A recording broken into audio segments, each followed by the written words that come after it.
Good morning, everyone. Good morning. They say to err is human, but to really foul things up, it takes a salesperson.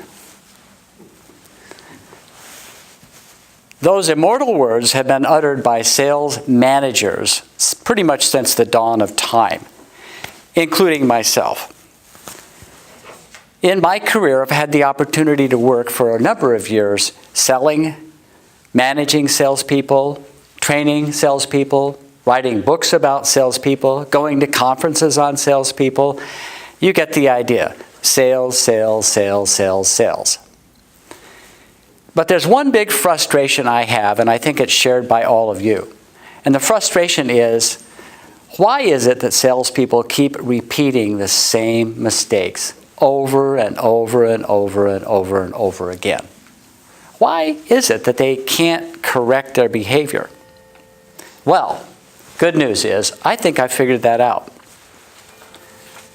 Would you like to know? Yes. Why do salespeople keep repeating the same mistakes over and over and over again? Because those mistakes are invisible to the salesperson. They don't know that they're doing them. You can't fix what you can't recognize. If you can't spot it, you can't do anything with it. And if you don't know what it is that you're doing that is making you fail, you can't correct it. I've recently discovered that because I was doing a lot of research into invisibility for researching one of my books. And this habit pattern of not being able to correct what you're doing just repeats again and again and again. So this morning, what I'm going to do is I'm going to talk to you briefly on the 5 biggest mistakes all salespeople make and what they need to do to fix them. That will be followed by the bulk of our seminar, where I'll actually go into drills and techniques and areas that you can do, things that you can do to actually fix these. So this first part, for the next 10 minutes or so, I will give you a quick overview on the 5. Now, in front of you, you have a handout. It looks like this. And that handout has blanks. And I'm going to tell you what to fill in on that blank. So, the first mistake all salespeople make, and it's on the blank there, is poor attitude. Attitude. Who was it said attitude is everything? I have a good friend of mine, Bob, who is a fellow golfer. We're both avid golfers. And one fine morning, we're on the first tee with a few other folks. And as gentlemen are wont to do, and ladies, we're trying to determine the bet. What's the bet? Are we going to play for $2 a side? Are we going to play a skins game? Or what's the bet? And we're all discussing the bet. And my friend Bob says to me, he says, well, just leave me out of it. I don't want to be part of the bet. So I took him aside and I said, Bob, why? Everybody's just going to have fun. It's just a friendly wager. Why don't you want to be in the bet? And he says, because I always lose. I always lose. I looked at him and I said, you're absolutely right. Attitude. Anything that you say to yourself that starts with the word I is a command. You're capable of hypnotizing yourself. You say, I can't do it. I'll never be successful. I can't sell to this customer. I can't do that. That won't work. Any one of those I statements become a self-fulfilling prophecy. And I find that salespeople too often talk themselves out of closing a deal before they even start. Say, I can't sell this product to those people. The competition's too keen. I can't do that. Our price is too high. That won't work. I can't do that. Attitude, attitude, attitude. So the thing about attitude is, it's interesting, is oftentimes those attitudes aren't coming from you. Here's the hidden little trick on attitudes. Everybody says change your attitude. How in the heck do you do that? Most of your habit patterns and your decisions about yourself and your ego and your mind is formed before you're 8 years old. So you're walking around with this, I call it the monkey mind, some people call it the drunk monkey, or the ego or the reactive mind. You have this thing going on, and it is talking to you. So when you say to yourself, I can't do that, first thing you have to do is pause and step back and say, was that really me saying that? It could have been from your brother or your mother or your father. Somebody may have told you, you're no good and you'll never be any good. Or you may have been in a sales situation where somebody tried to sell you something and you decided, I'm never going to be a salesperson. I hate salespeople. I hate the pressure. I'm never going to do that. And here you are 20 years later, you is one. So guess what? Schizophrenia. So the first thing we have to work on in order to correct your sales behavior is your poor attitude. Okay, point number 2. The next thing people have struggles with is wasting time on the wrong people. Wasting is the word that you want to write in. Wasting time. Salespeople are very proud. They have to be. They have to have big, thick skins because they're going to run into a lot of barriers, and they're proud of what they do. So if a salesperson is selling to a whole group of people and he's got a pipeline of opportunities that he's chasing after, he's going to hang on to those things. He's going to say, you know what? I'm going to persist and I'm going to get this deal. I know the guy's a turkey. I know he has no money. I know he's not a decision maker, but I'm going to sell him anyway. I mean, give me a break. So salespeople waste time on the wrong people. By that I mean, for every product out there or service, there are millions of people that would love to buy it. You're just not talking to them. While you're spending all your time focusing on the people that are difficult to sell to, there's all these people out there that would just love to buy it.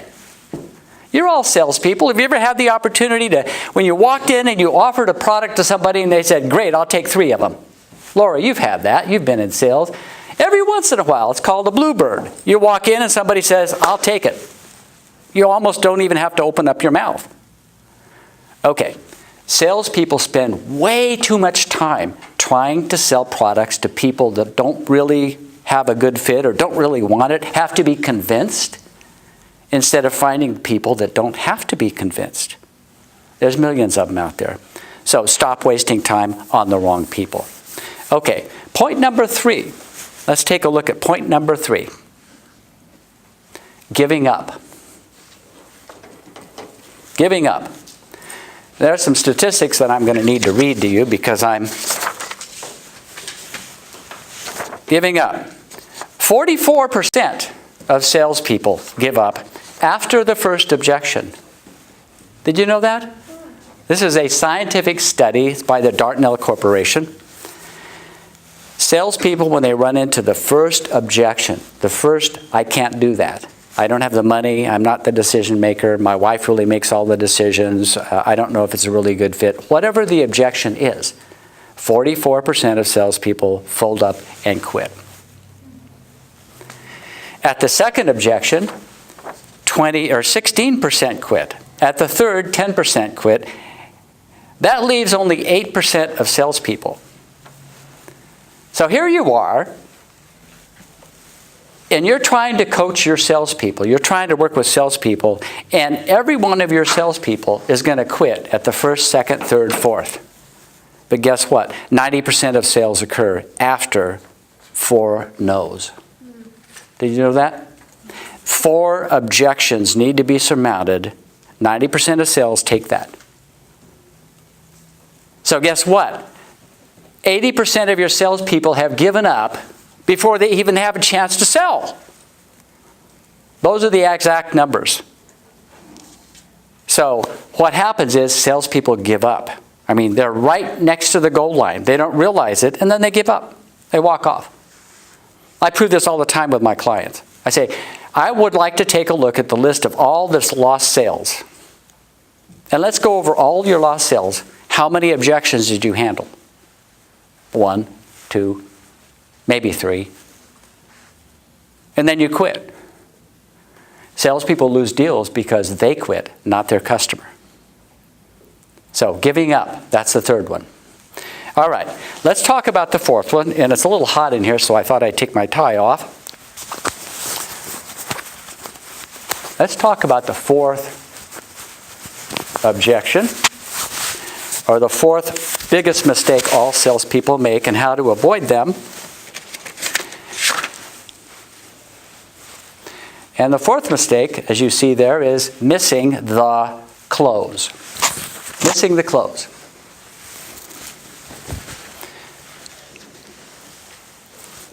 This happens all the time.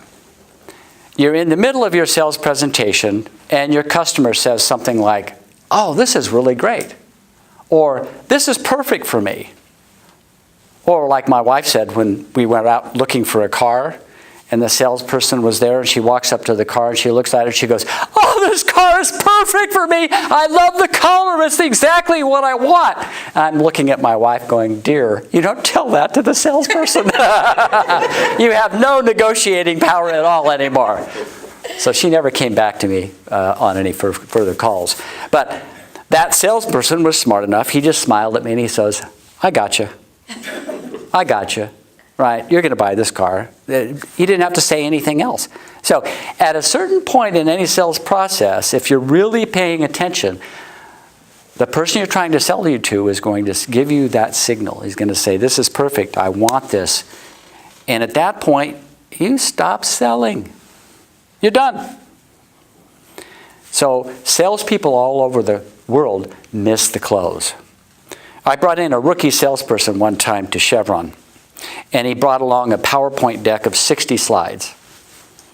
And his presentation was planned to be an hour. Way too many slides anyway. But anyway, he gets about 10 minutes into the presentation. And one of these crusty veteran oil executives in the back stands up and he goes, "Son, this looks good. How much are these things?" We were selling servers at the time in the computer business. "How much are they?" And the rookie salesperson says, "We're going to get to that in about 10 minutes. So he continues talking. 5 minutes later, gentleman in the front row says, "I don't think you heard what we said. We'd like a dozen of them. How much are they?" The rookie salesperson, I swear to God, this actually happened. He said, "We'll get to that at the end of the presentation." Well, I was coaching this rookie salesperson, and I said, "No, actually, we're going to get to it right now." And we pulled him off, and we went into pricing. We ended up closing a very, very big deal. But that's classic, not listening to your customer, not figuring out that you've got a closed customer. Which brings me to point number 5. Stop selling, shut up, and listen. This may come as a vast surprise to you, but the best salespeople are not the ones that have the gift of gab. They're not the effervescent, light of the party type people. The best salespeople are the best listeners. If you are not able to listen to your customers, you're never going to hear them as they tell you exactly what you need to know in order to sell them. Because you're talking too darn much. And I prove this all the time in my training.